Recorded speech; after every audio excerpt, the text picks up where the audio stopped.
సాధారణంగా అక్టోబర్లో నైరుతి రుతుపవనాలు భారతదేశాన్ని పూర్తిగా విడిచిపెడతాయి.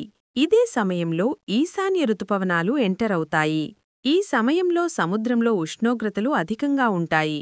దీంతో అల్పపీడనాలు, వాయుగుండాలు, తుఫాన్లు ఎక్కువగా ఏర్పడతాయని వాతావరణ నిపుణులు చెబుతుంటారు. అందుకే అక్టోబర్, నవంబర్, డిసెంబర్ 3 నెలల కాలాన్ని తుఫానుల సీజన్ అంటారు.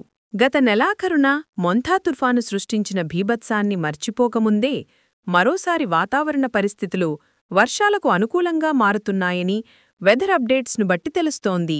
ఆగ్నేయ బంగాళాఖాతంలో మరో వారం రోజుల్లో అంటే నవంబర్ 14న అల్పపీడనం ఏర్పడే అవకాశాలున్నాయని భారత వాతావరణ శాఖ హెచ్చరిస్తోంది.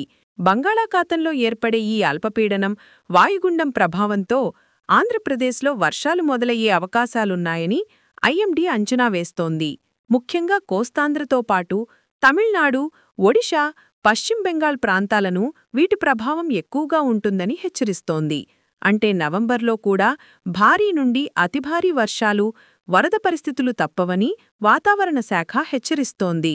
మరిన్ని వెదర్ అప్డేట్స్ కోసం మన ఛానల్ని సబ్స్క్రైబ్ చేసుకోండి.